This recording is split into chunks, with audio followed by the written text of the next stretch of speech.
कक्षा नवम। पिछली गुरुत्वाकर्षण की एक वीडियो हमने जारी की थी।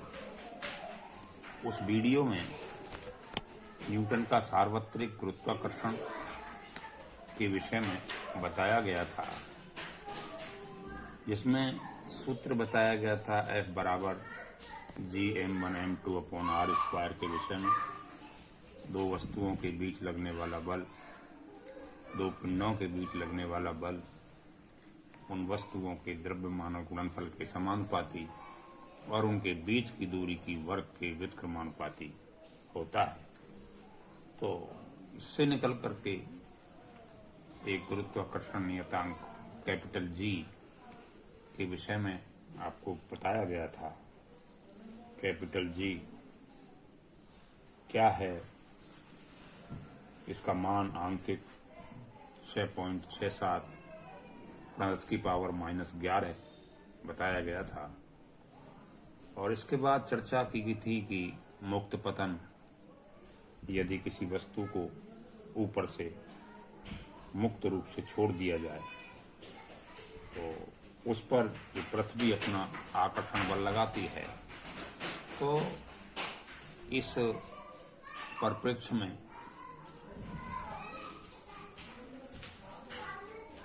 इसे कहा जाएगा कि वस्तु मुक्त पतन में है और उस पर एक पृथ्वी का गुरुत्वीय बल लगता था, जिसे हम स्मॉल g के नाम से जान रहे थे। अब बात यह है कि ब्रह्मांड के अंदर हर एक वस्तु, हर एक पिंड दूसरे पिंड को अपनी ओर खींचता है। पृथ्वी भी एक पिंड है। ऊपर से कोई वस्तु नीचे गिरती है तो पृथ्वी उसे अपनी ओर खींचती है। अब इसमें दो G आपके सामने आए, एक कैपिटल G और एक स्मॉल g। तो कैपिटल G जिसका मान 9.8 मीटर/सेकंड² था और नहीं, कैपिटल G का मान था 6.67 × 10⁻⁻11 और इसका था 9.8। तो 9.8 मीटर/सेकंड² था। अब इसमें कैपिटल G और स्मॉल g में संबंध क्या है? आज का विषय है हमारा G तथा G में संबंध। अब हमने मान लिया कि हमारे पास पृथ्वी का द्रव्यमान m है और इसकी त्रिज्या पृथ्वी की r है और एक वस्तु जिसका द्रव्यमान स्मॉल m है और पृथ्वी तल पर स्थित है, तो पृथ्वी द्वारा वस्तु पर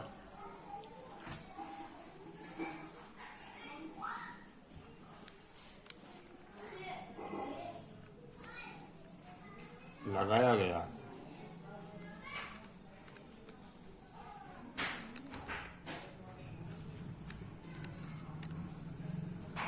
आकर्षण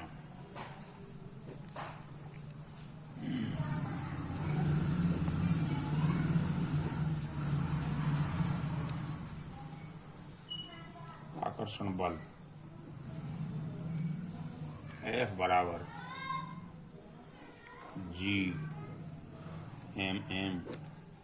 और r²। ये आपकी एक समीकरण बनी। अब चूंकि गुरुत्व बल F के कारण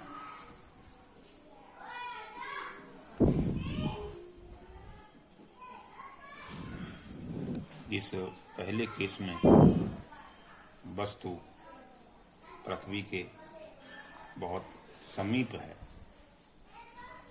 इसमें भी वस्तु वही है। गुरुत्व बल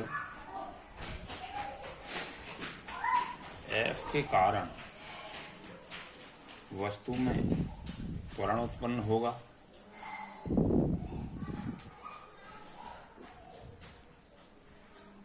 गुरुत्व बल F नीचे से लगेगा,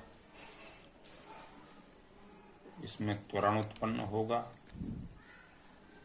जिसे हम क्या कहेंगे, गुरुत्वीय त्वरण कहेंगे। तो न्यूटन का द्वितीय नियम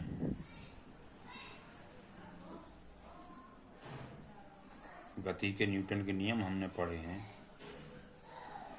द्वितीय नियम के अनुसार वो F बराबर ma होता है, लेकिन यहाँ हॉरिजॉन्टल मोशन है, वस्तु ऊपर से नीचे आ रही है, तो F बराबर क्या हो जाएगा, mg हो जाएगा।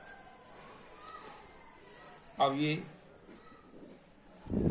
एक बार समझ लें कि पृथ्वी जिसका द्रव्यमान कैपिटल M, जिसकी त्रिज्या कैपिटल R है, वस्तु का द्रव्यमान m है।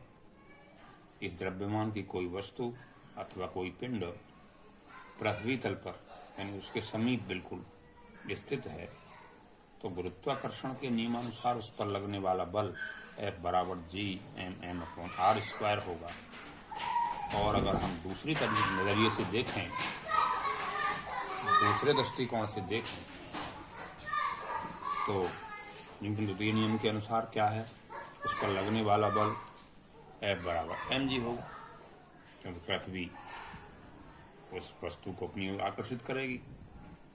तो ये हमारे पास दो समीकरण बन करके आई। एक समीकरण एक ये और समीकरण दो ये है। अब समीकरण एक और दो से पृथ्वी ही उस वस्तु पर बल लगा रही है, यहाँ भी पृथ्वी ही उस वस्तु पर बल लगा रही है। इसका मतलब है ये दोनों बल आपस में बराबर होने चाहिए।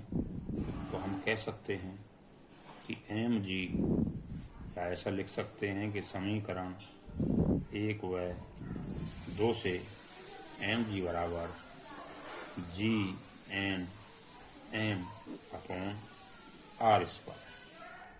तो एक m से एक m कैंसिल हो जाएगा और यहाँ से एक संबंध निकल करके आया कि G बराबर Gm/r²।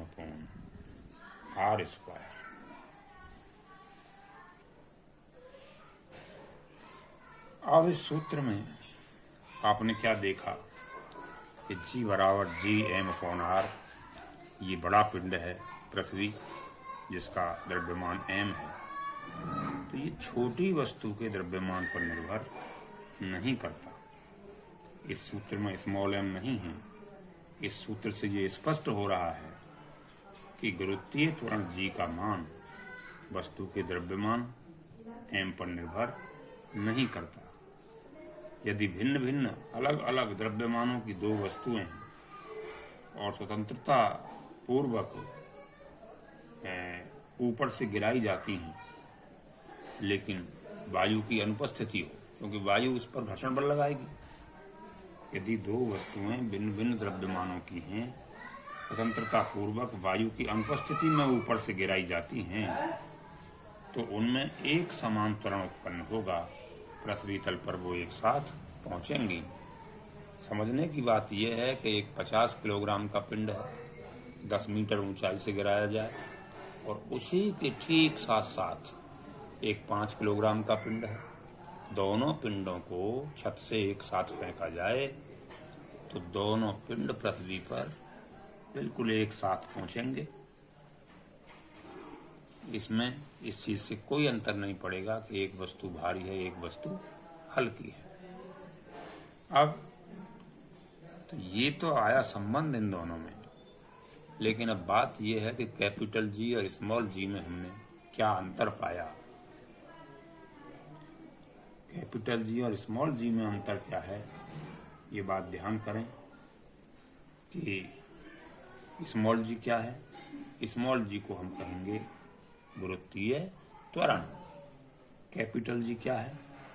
कैपिटल G है हमारा गुरुत्वाकर्षण नियतांक। एक हमारा गुरुत्वीय त्वरण है स्मॉल जी और कैपिटल जी है हमारा गुरुत्वाकर्षण नियतांक। इस प्रकार से अब एक बात और भी है कि स्मॉल जी जो है हमने पृथ्वी के संदर्भ में बताया है। अब स्मॉल जी का मान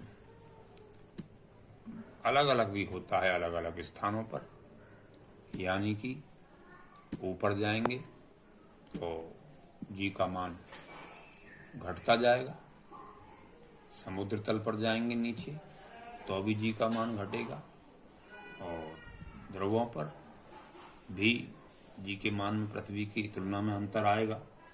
तो बात यह है कि जी का मान भिन्न भिन्न स्थानों पर भिन्न भिन्न होता है, जबकि यानी स्मॉल जी की हम बात कर रहे थे कि भिन्न भिन्न स्थानों पर इसका मान भिन्न भिन्न होता है, और कैपिटल जी का मान पूरे ब्रह्मांड में प्रत्येक स्थान पर सदैव नियत रहता है।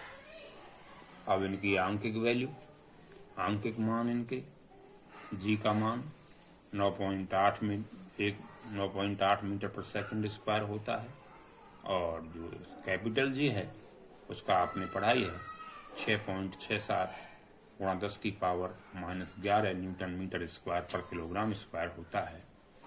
और स्मॉल जी जो है वो एक सदिश राशि है और कैपिटल जी एक अदिश राशि है, और जी का मात्रक स्मॉल जी का मात्रक मीटर पर सेकंड स्क्वायर, उसका मात्रक कैपिटल जी का न्यूटन मीटर स्क्वायर पर किलोग्राम स्क्वायर होता है।